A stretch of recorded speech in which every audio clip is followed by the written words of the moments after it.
Have you ever faced a problem so big, so completely overwhelming that you just froze? I think we all have. Well, today we're going to dive into a really powerful story from the Bible that gives us a clear roadmap for what to do when trouble feels like it's about to just swallow us whole. So let's unpack this thing and see how it can totally change the way we face our own giants. Okay, so I want you to imagine this. You're a king, and you get news that not one, not two, but three massive armies have joined forces, and they are marching directly towards your kingdom. The Bible, in 2 Chronicles chapter 20, tells us this is exactly what happened to King Jehoshaphat. I mean, this wasn't just a small problem. This was a full-blown crisis of survival. So seriously, just pause for a second and think about that. This huge existential threat is right at your doorstep. What is your very first gut-level reaction?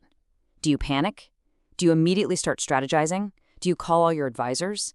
Your answer to that, it really reveals a lot. So let's look at what King Jehoshaphat did. The Bible is very honest here. It says he was afraid. And let's be real, who wouldn't be? But here's the key. His fear didn't get to dictate his first action. Before he made a single military plan or political move, he made a really crucial choice. He chose to seek God. Now, what's so powerful here is the foundation for his choice. He wasn't just hoping blindly. He actually remembered a promise God had made. This verse, 2 Chronicles 20, verse 9, it's the heart of his prayer.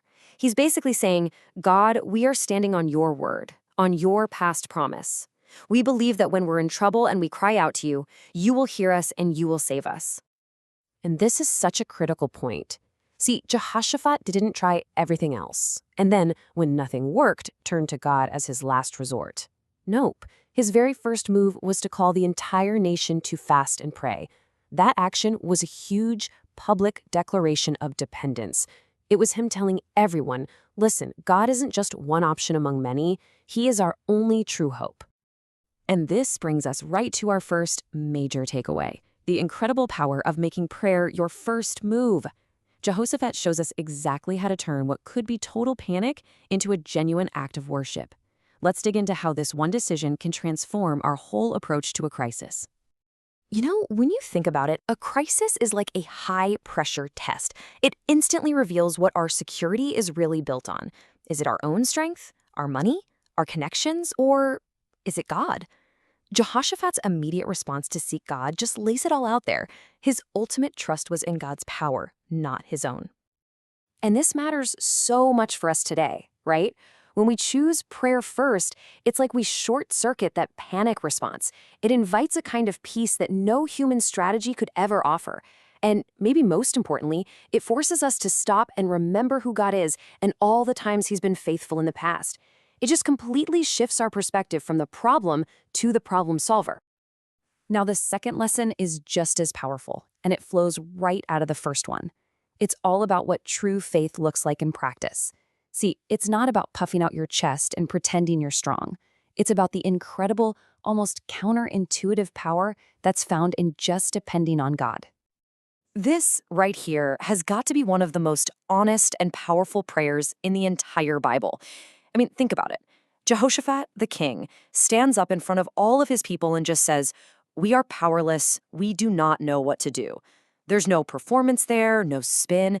It's just raw, honest vulnerability. But then he follows it up with the ultimate statement of faith. But our eyes are on you. And this just nails a core truth, doesn't it? God isn't asking us to have it all together. He's not waiting for us to come up with some perfect, brilliant plan. He's actually waiting for us to admit that we don't have a plan, so that his power can be made perfect in our weakness. He wants our dependence, not our performance. You see, admitting I can't do this is the very act that opens the door for God's power to flow into our situation. It lets us take our eyes off the terrifying waves of the problem and fix them on the one who made the sea in the first place. And that's when faith stops being just some theoretical belief and becomes a real, active force in our lives. Okay, so we've seen the what and the why from Jehoshaphat's story. But now for the big question. How do we actually apply this when we're the ones facing that overwhelming army? Let's break it down into a clear, step-by-step process. So the first lesson is all about recalibrating our crisis response system. Go to God first. Step 1 here is a game changer. Pray before you plan. This means prayer isn't the thing you do when you're all out of ideas. It's the first thing you do to get your ideas. Next, bring your fears to God. Don't try to clean them up or pretend you're not scared. Name them one by one right there in His presence. And finally, gather with others. Jehoshaphat didn't do this alone, and we shouldn't either. All right, the second lesson is about embracing that incredible strength that's found in our weakness. Depend on God's power. Step 1 is simple. Be honest with God. Just have the courage to say, God, I am at the end of my rope. I have no idea what to do. Then step 2, shift your focus. This is an active choice to literally turn your attention away from the size of your problem and toward the certainty of His promises. And finally, trust His strength.